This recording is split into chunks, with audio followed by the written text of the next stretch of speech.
Saudamos a todos com a paz do Senhor Jesus. Amém. Vamos estar louvando a Deus com o hino de número 11, para darmos prosseguimento à nossa consagração nesta manhã. Você, meu prezado amigo, irmão em Cristo, é o nosso convidado a participar conosco. Que o Senhor venha abençoar grandemente a sua vida. Ó cristão, e avante na lida, por Jesus sua igreja lutar, com a palavra esta espada flamante. Vamos, vamos, irmãos, pelejar. Ó cristão, sempre avante na lida, o Evangelho com fé a pregar.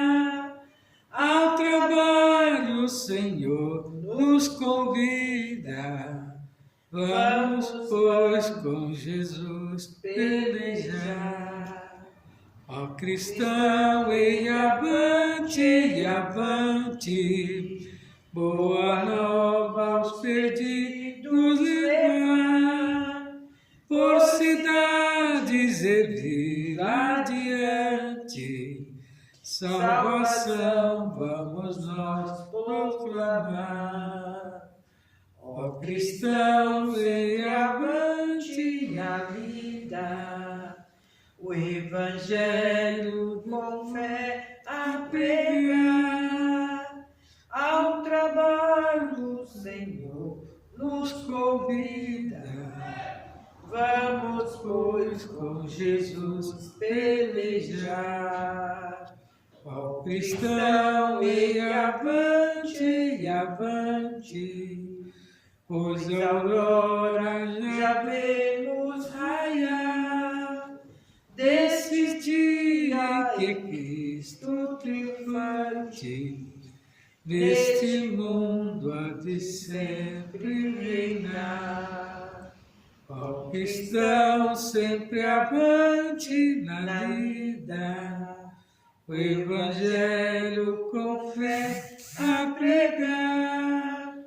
Ao trabalho o Senhor nos convida, vamos, pois, com Jesus pelejar. Ó cristão, e avante, dextrários da fé vamos ser, e a vanguarda do exército brilhante, que gloriosa vitória de ser. Ó cristão, sempre avante na lida, o Evangelho com fé a pregar. Ao trabalho o Senhor nos convida, vamos, pois, com Jesus pelejar. Ó cristão, e avante,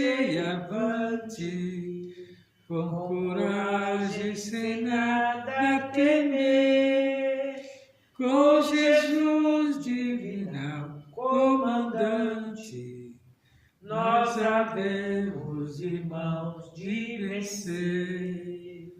Ó cristão, sempre avante na lida, o Evangelho com fé a pregar.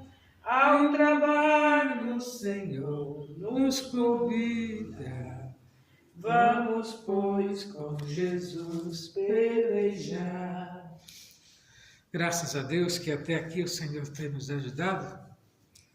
É uma manhã de vitória para o povo de Deus.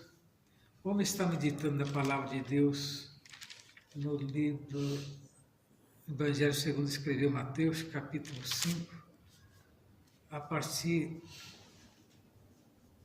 do versículo 13, que diz assim: Vós sois o sal da terra, e se o sal for insípido, com que se há de salgar? Para nada mais presta, senão para se lançar fora e ser pisado pelos homens. Vós sois a luz do mundo.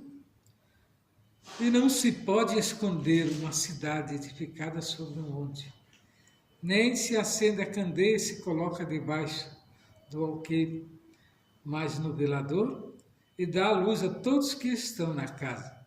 Assim, resplandeça a vossa luz diante dos homens, para que vejam a vossa boa obra e glorifiquem o vosso Pai que está no céu. Estamos diante de uma palavra muito poderosa e sábia, qual o próprio Jesus descreveu os seus discípulos, mostrando aqui a qualidade em que o cristão tem que ter.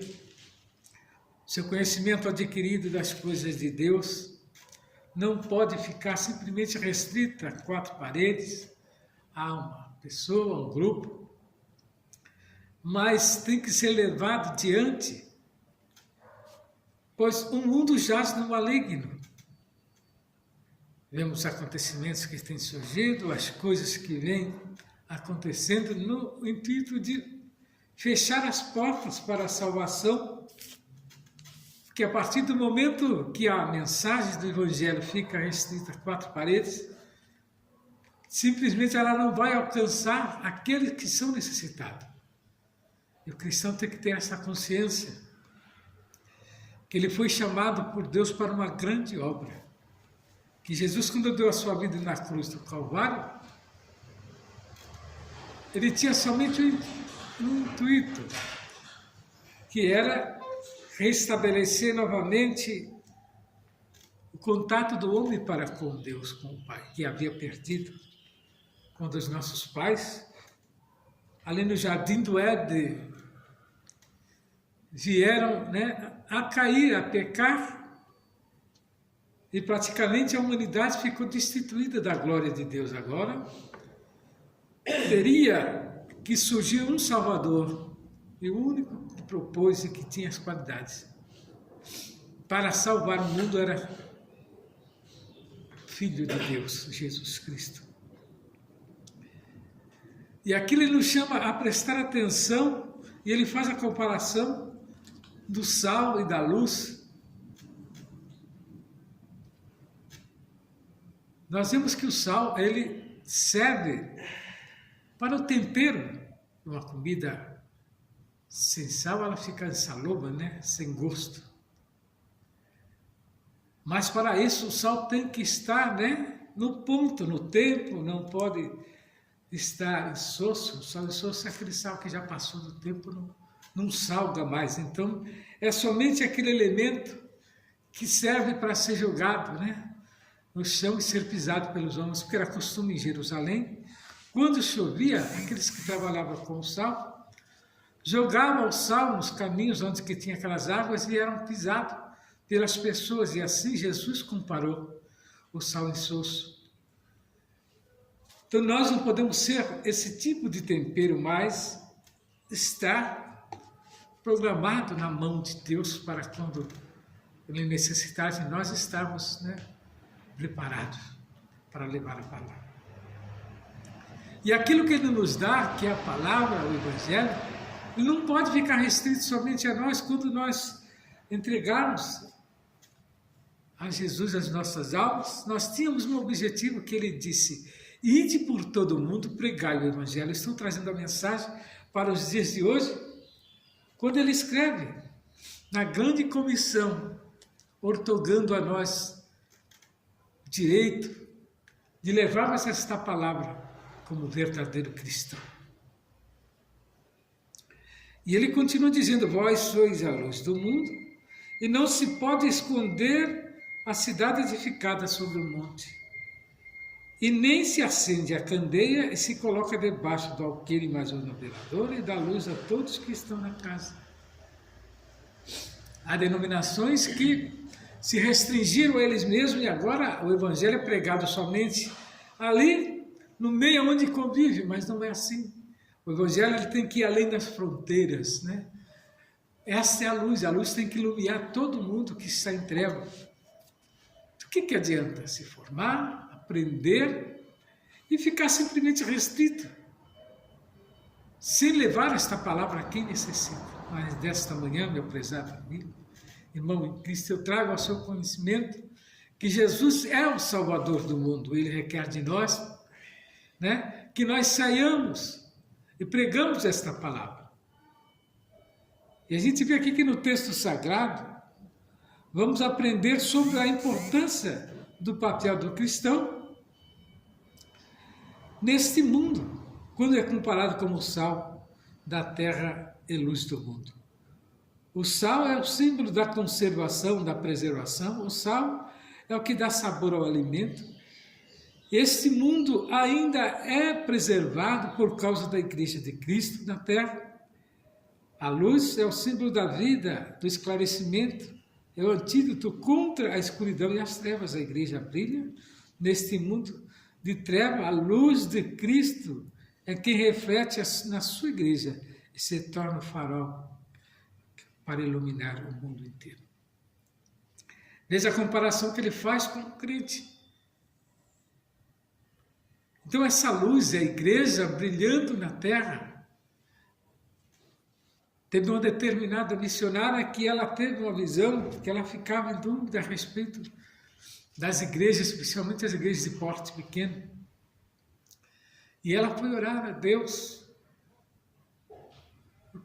O que era, né? Aquilo que ela tinha visto, que era igrejas proliferando de todos os lados, igrejas pequenas. E era contrária a igrejas pequenas, porque achava ela que aquilo era a ousadia das pessoas que queriam montar igreja, mas Deus deu-lhe uma visão, mostrando que em determinado momento do dia, né, e ela via o mundo como uma escuridão, uma bola enorme, tudo escuro, né, e praticamente sem vida. E diz que de repente ia surgindo pontos de luz em todos os lugares, assim, clareando, clareando, daqui a pouco aquele globo que ela via escuro se tornava claro. E aí Deus falou para ela, está vendo? Esses pontos que você vê são as igrejas pequenas, grandes, todas unidas no mesmo propósito. Essa é a vontade de Deus, que todos se unam nesse propósito e seja essa luz gloriosa para iluminar este mundo tão pecaminoso.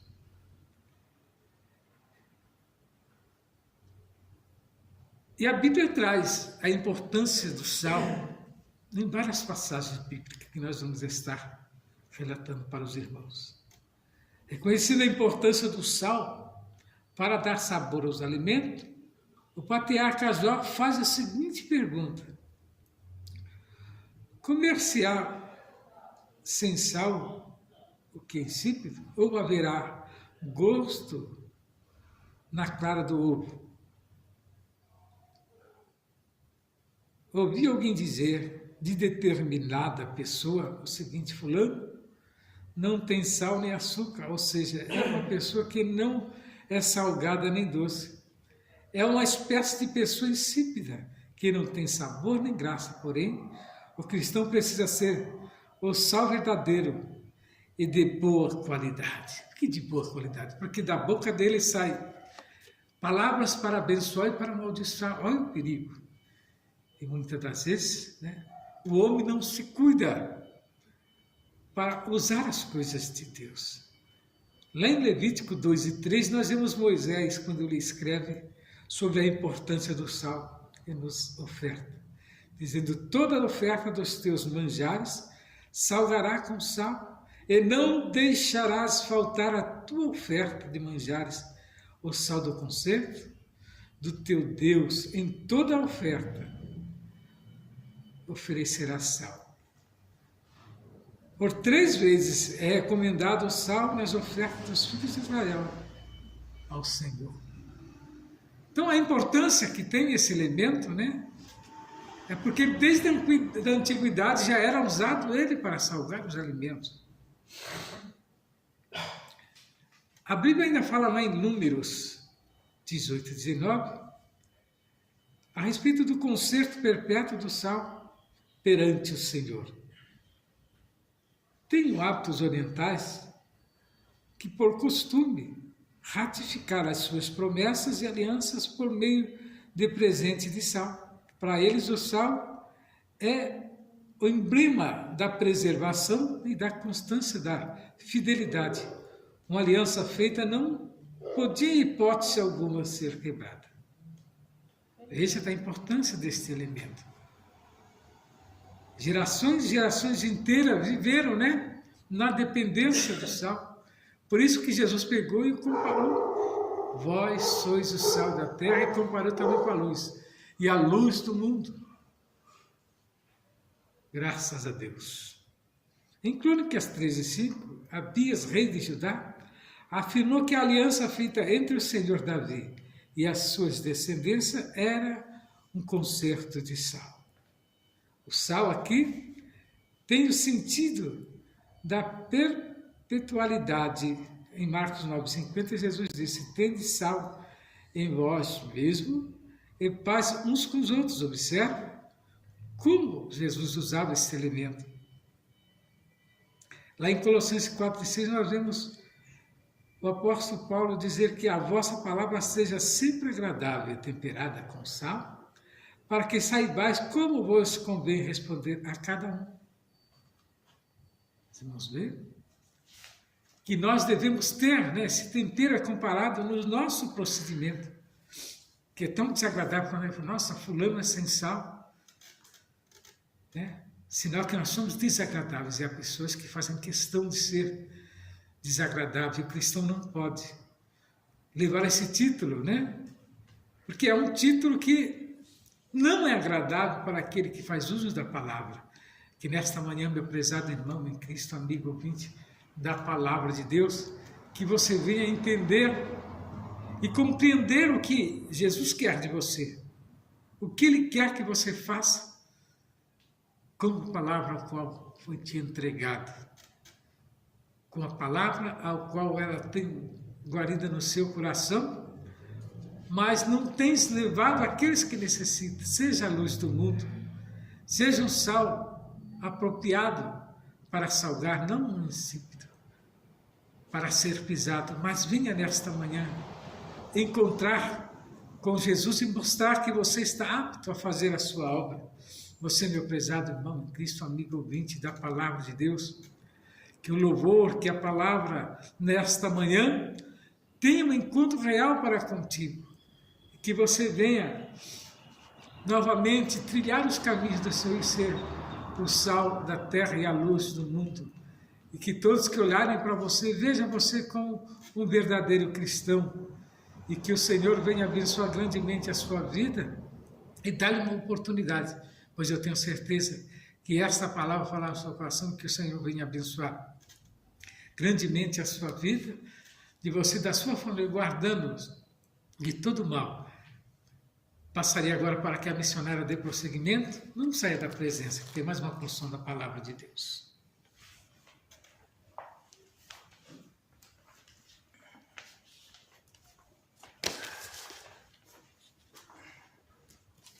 Eu saúdo a igreja com a paz do Senhor. Para nós é uma alegria muito grande de estarmos mais uma manhã vivos para adorar a este Deus que tudo pode, que tudo faz em nossas vidas, Eu gostaria de meditar aqui em Êxodo 24, do verso 12 em diante, que diz assim: Então disse o Senhor a Moisés: Sobe a mim ao monte e fica lá, e dá-te-ei tábuas de pedra, e a lei, os mandamentos que tenho escrito para os ensinares. E disse os anciões: Esperai aqui, esperai-nos aqui até que tornamos a vós. E eis que Arão e Hur ficam convosco. Quem tiver algum negócio se chegará a eles. E subiu Moisés ao monte, a nuvem cobriu o monte, e habitava a glória do Senhor sobre o monte Sinai. E a nuvem cobriu por 6 dias, e ao 7º dia chamou o Senhor a Moisés do meio da nuvem. E o aspecto da nuvem do Senhor era como fogo consumidor no cume do monte aos olhos dos filhos de Israel. E Moisés entrou no meio da nuvem depois que subiu ao monte, e Moisés esteve no monte 40 dias e 40 noites. Eu quero relatar aqui o aspecto da glória do Senhor, né? Vemos que em toda a nossa vida nós aprendemos acerca da manifestação visível da glória divina. Dentre as diferentes maneiras, a glória do Senhor se manifestar, o fogo é o aspecto mais visível da glória do Senhor na Bíblia. Em várias ocasiões em que a glória divina se manifestou na Bíblia, tinha um aspecto de fogo. O fogo brilha e transmite luz. O nosso Deus está vestido de glória e majestade, e ele cobre-se de luz como de uma veste. Nós vemos aqui em Êxodo 3, 1 e 2, Deus se manifesta a Moisés por meio de uma sarça que ardia no fogo e não consumia. Em Êxodo 19, 18, o Senhor desceu sobre o monte Sinai em fogo. O profeta Daniel viu o trono de Deus rodeado de um rio de fogo. Em Êxodo 40, capítulo 40 e o 34 e 38, a glória do Senhor sobre o tabernáculo tinha um aspecto de uma nuvem de fogo. Moisés afirma que à tarde estava sobre o tabernáculo uma aparência de fogo até a manhã.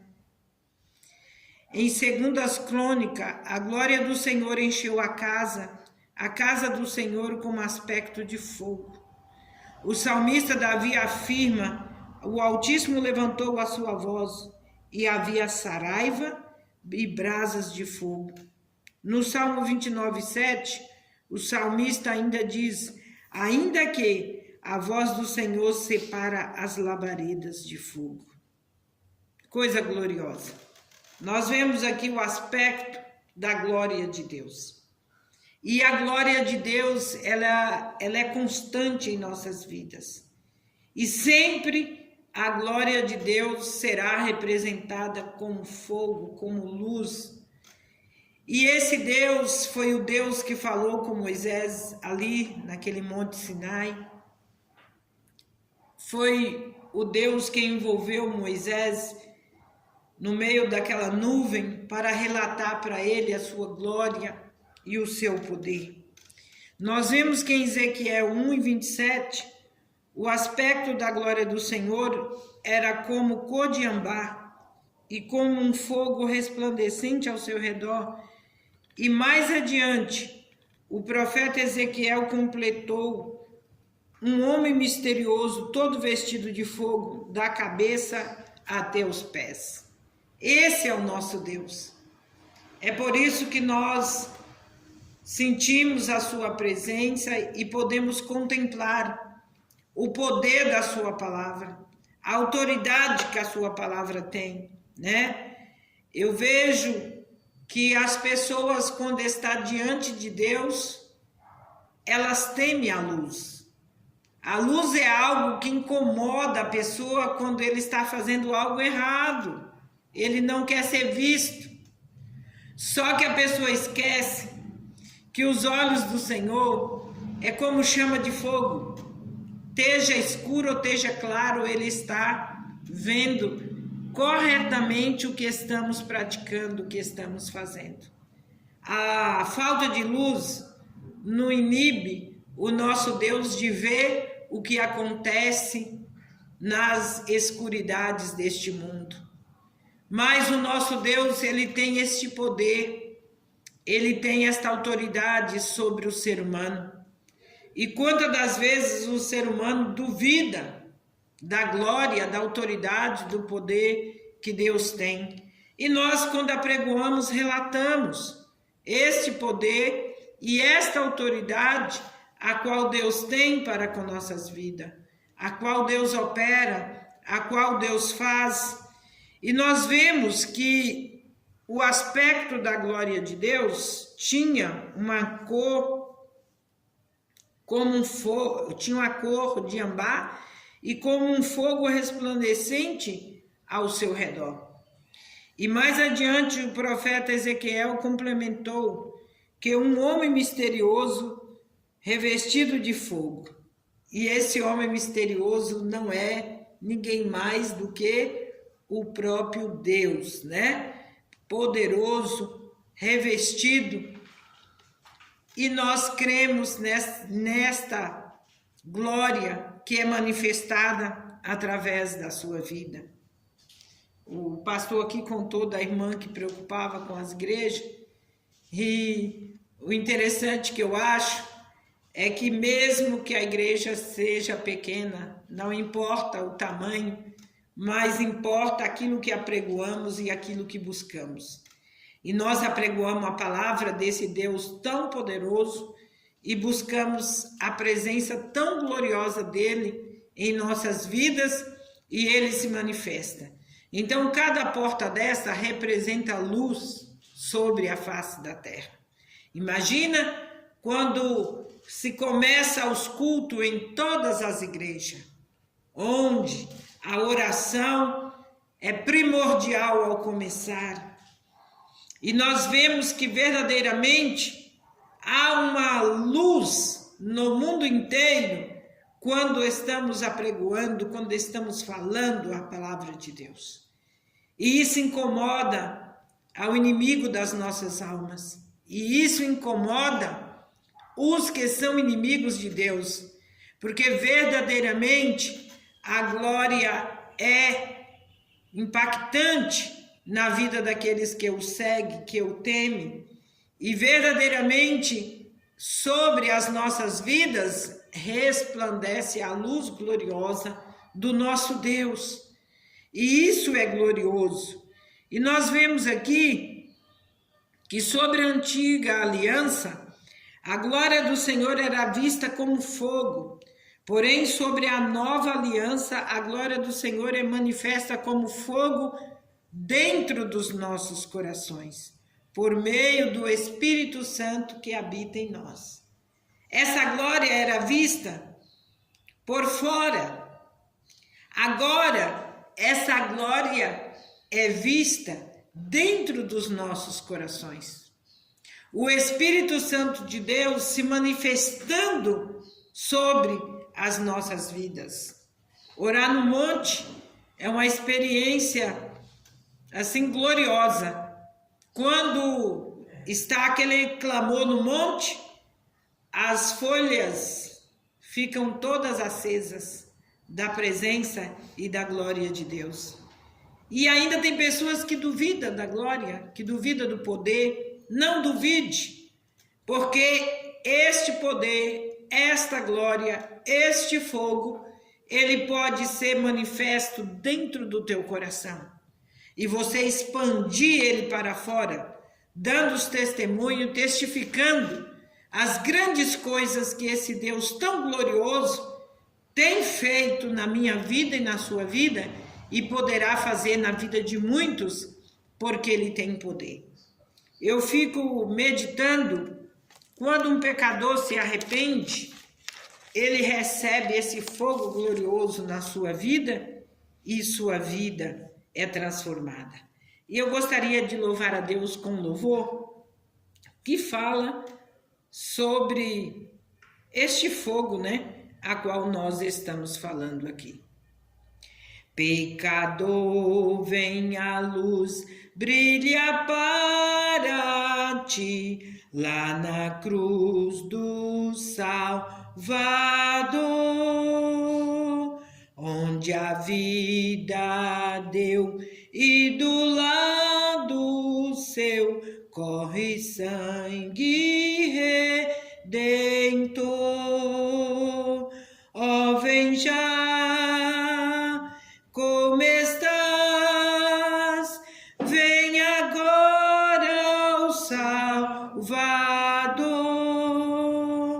Sua vida deu, tudo padeceu, não demores, vem já, pecador.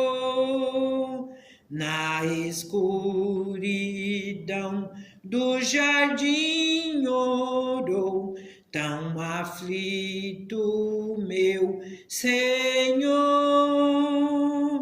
quando pranteou, sangue seu suou, no Getsemane em dor. Ó, vem já, como estás? Vem agora o Salvador. Sua vida deu, tudo padeceu. Não demores, vem já, pecador. Vê ao Salvador com as feridas mãos, te chamando, ó pecador. Vida eterna tem os que nele crê e aceita o seu amor. Ó, vem já, como estás? Vem agora o Salvador. Sua vida deu, tudo padeceu. Não demores, vem já, pecador. Venha Cristo, vem confessando já, teus pecados te ouvirá, e no coração sentirás o perdão, pois Jesus te perdoará. Ó, vem já, como estás? Vem agora o Salvador. Sua vida deu, tudo padeceu. Não demores, vem já, pecador. Que você possa olhar para essa luz tão gloriosa, que é a luz da salvação na sua vida. E que você possa receber esse Jesus de maneira gloriosa, de maneira poderosa em sua vida, e Ele te ofertará tudo de glorioso que Ele pode te oferecer. Então, nesta manhã, nós estamos felizes por podermos alcançar a sua vida nesta manhã, com esta palavra, com esses louvores, pedindo ao Senhor que resplandeça sobre a sua vida a luz gloriosa desta tão grande salvação. E depois de receber ela, você terá ela dentro do seu coração para transmitir a outros também que necessita de ouvir e ouvir a palavra do nosso Deus. Eu quero orar com você nesta manhã, agradecendo a Deus por este dia que Ele nos concede, que será um dia glorioso na sua presença, e Ele te dará vitória neste dia. Amado e eterno Deus, nós apresentamos, Senhor, os ouvintes que ouviram, Senhor, estas palavras, estes louvores, ó grande e glorioso Deus, que esta luz gloriosa venha raiar dentro destes corações, que estas vidas, Senhor, sejam alcançadas por esta muito grande salvação, a qual o Senhor tem para conceder sobre as nossas vidas. Amado e glorioso, alcança cada um de uma maneira inesgotável, com esse seu amor, com essa sua graça tão grande para com a vida daqueles que necessitam ser aceitos e perdoados por Ti. Nós te agradecemos, ó Pai, hoje, em nome do Pai, do Filho e do Espírito Santo de Deus. Amém.